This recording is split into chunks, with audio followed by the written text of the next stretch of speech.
The Mosser family became deeply connected to Ballyconra Mills. We first hear about them properly in November 1830. A man named P. Kelly, the inspector of fisheries, was causing trouble for Mr. John Mosser. Kelly was furious about a trap, likely a weir or fish trap built at the mills.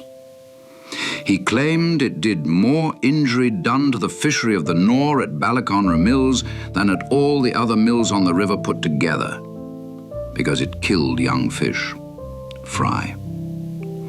Kelly pushed hard, getting legal papers ready and involving a Captain Ball, and finally succeeded in having the crib destroyed. This early fight shows the clash between running a mill needing water and protecting the river's fish. Life at the mills wasn't just about business. It was marked by sadness too.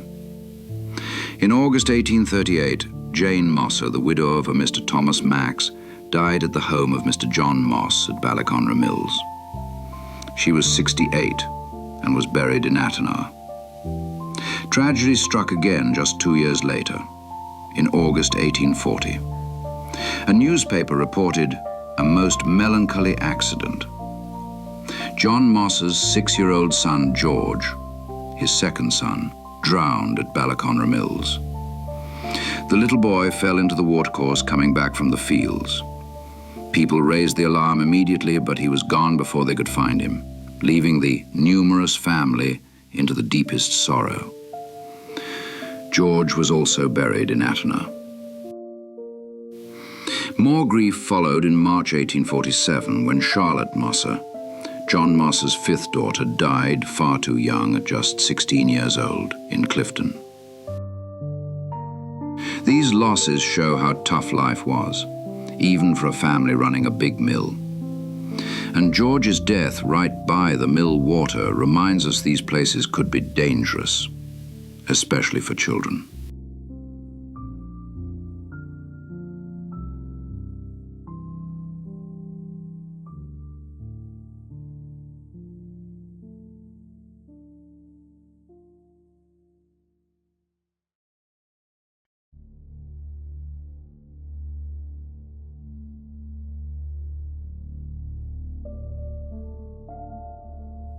Later, in February 1853, a business partnership ended. John Moss of Ballyconra Mills and William Lister of Clomanty Mills, both flour millers and corn merchants, dissolved their partnership.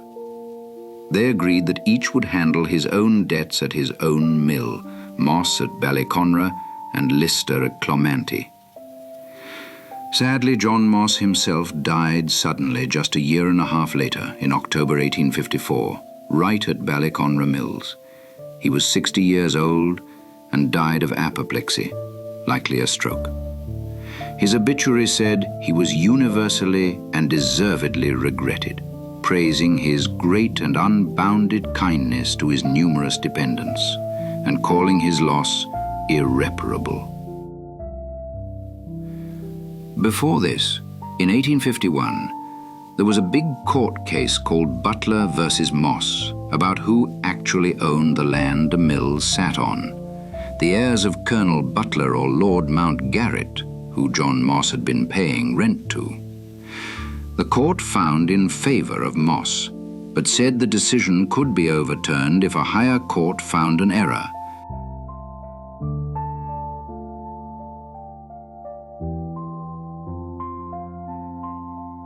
The Mosser family carried on despite these blows. John's children grew up and married. His eldest daughter Jane married Robert Ballwright of Folksrath Castle in 1856. That same year, his second daughter Emily married Reverend George L. Shannon. His third daughter Harlot married Noblet St. Ledger Carter in 1859. The future of the milling business rested with Arthur Wellesley Moss, John's only surviving son. His coming of age in June 1859 and his marriage to Sophia Letizia Palmer just a week later were huge events. There were rejoicings on a large scale among his tenant farmers and the local gentry. This celebration showed how important the family was in the area.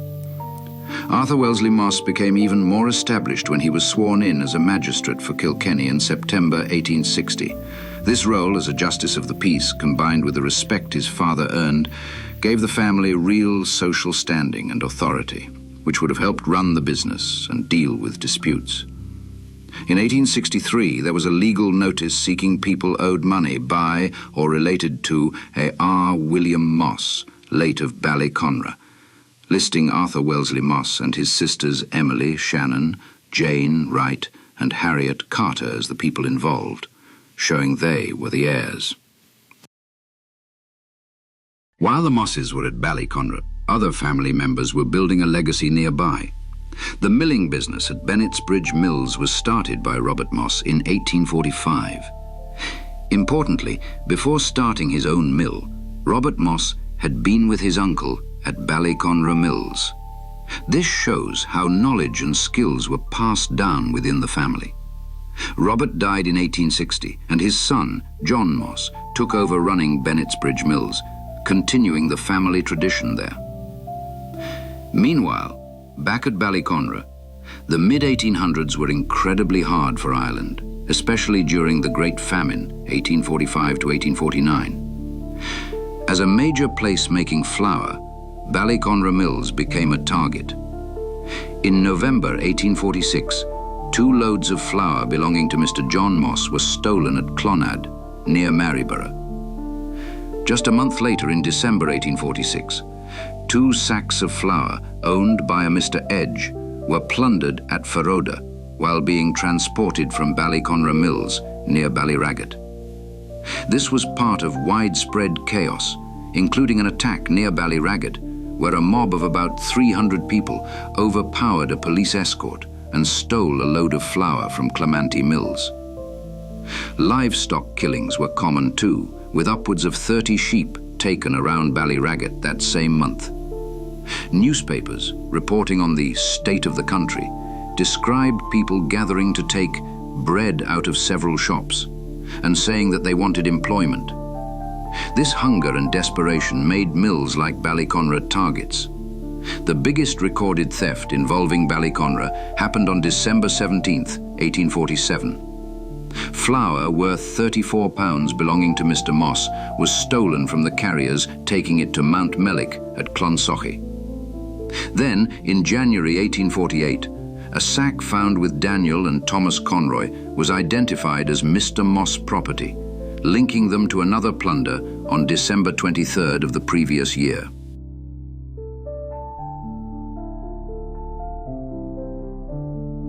The aftermath of the December 1847 theft shows another layer of hardship. In July 1848, the local taxpayers, called cesspayers of the parish of Borris, had a meeting. The Kilkenny Assizes Court had already ruled that Mr. Moss should get £34 in damages plus 6pence costs for the stolen flour. But the meeting wasn't about that small sum. Because of huge legal costs, £82, 13 shillings and 7pence, plus over £70 in other lawyer fees, plus fees for the sheriff and tax collector, the total amount the parish had to pay ballooned to £198, 7 shillings and 7pence. Mr. A.M. Moss chaired this meeting. A crucial point was made. If anyone had actually been caught and convicted for the theft, the whole county would have had to pay this levy, not just the small parish. This system, designed to compensate victims, ended up punishing the entire local community of innocent people who were already suffering terribly during the famine, just because the thieves weren't caught. It caused a lot of resentment. The worst disaster hit Ballyconra Mills on Tuesday, March the 2nd, 1885. A fire broke out around midnight in the packing room, owned now by Mr. Arthur W. Moss, J.P., Justice of the Peace. The entire place was engulfed quickly. A strong south wind fanned the flames, making it impossible to save anything. The buildings, all the stock inside, and all the machinery were destroyed within hours. Experts thought even £20,000 wouldn't be enough to rebuild it properly. The sight of the blackened walls was seen as a memorial of the unfortunate state of the country, reflecting the tense times.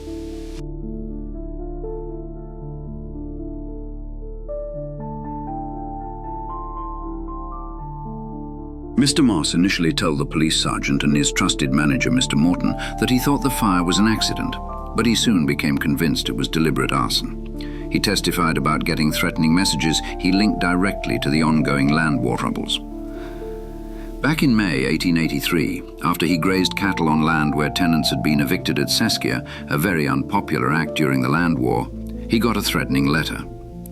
Another undated letter, postmarked November 1883, complained about hunting. He also received threatening postcards that specifically told people to boycott Ballyconra Mill. This boycott worked. His daily flour output dropped from 72 sacks to just 30 sacks, forcing him to stop night work at the mill. He stated clearly that he still connected the feeling about that grazing with this burning certainly. He also mentioned being falsely accused of shooting fish, which he called a lie. And this false charge was even referenced in one of the threatening letters. This all points strongly to the fire being set on purpose during the violent land war, where boycotts and property attacks were common tactics.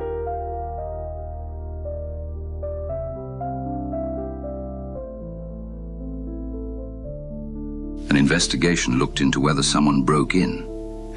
Attention focused on a window leading to the pollard room where bars had been pulled out. A witness, Mr. Dawson A. Millward, J.P., showed a crooked bar and broken framework, suggesting forced entry. Mr. Moss explained the mill's security, saying getting in via the water wheel was extremely dangerous and practically impossible without breaking through multiple locked doors. However, another witness, Mary Brennan, claimed she saw the miller accidentally knock a candle into some bran, suggesting the fire started by accident.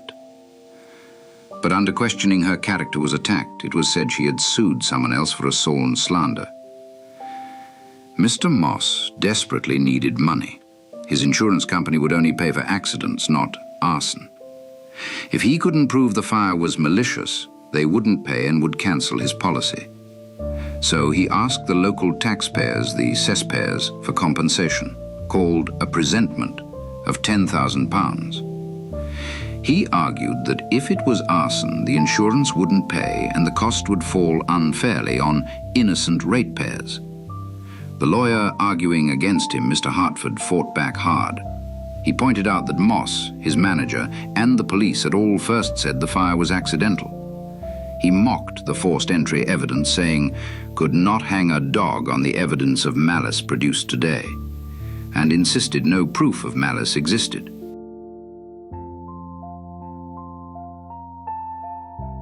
Despite Mr. Moss's strong belief and the detailed testimony about threats and the boycott, the magistrates and cesspayers voted overwhelmingly against giving him the money.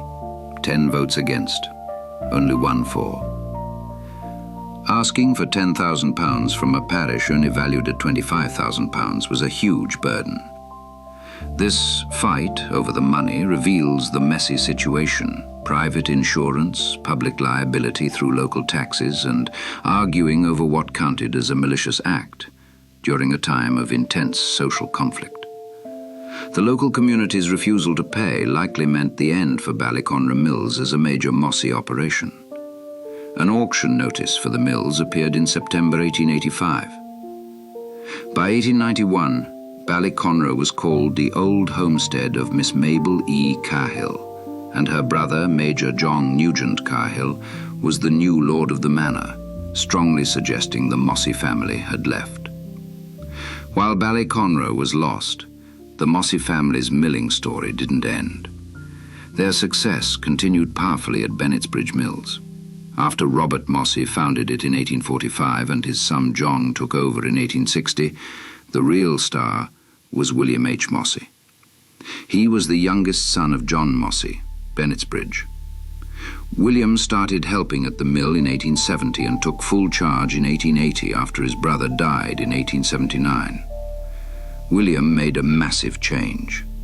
He spent several £1,000s installing a completely new system called the cyclo-pneumatic plancifier process.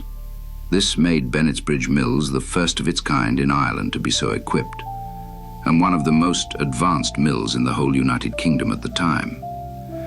A company called Thomas Robinson and Son Limited did the work. This new machinery made much better flour, worked more efficiently, was cleaner, and used less power. They made two special types of flour, Pride of the Nor for bakers and Sunlight for home baking, both proudly carrying the Irish Development Association trademark. William H. Moss's mill employed about 50 hands, providing vital local jobs. He was known for getting on well with his workers and neighbors and showed his faith in the future by bringing his own sons into the business.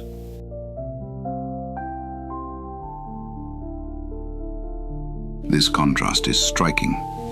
Ballyconra Mills, destroyed by fire and abandoned after the community refused compensation, became a ruin.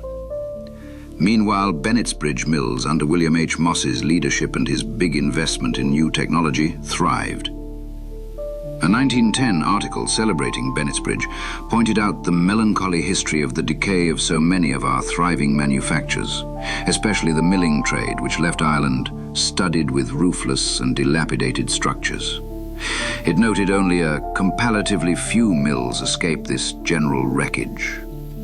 Against this backdrop of widespread failure, William H. Moss's decision to modernize was brilliant.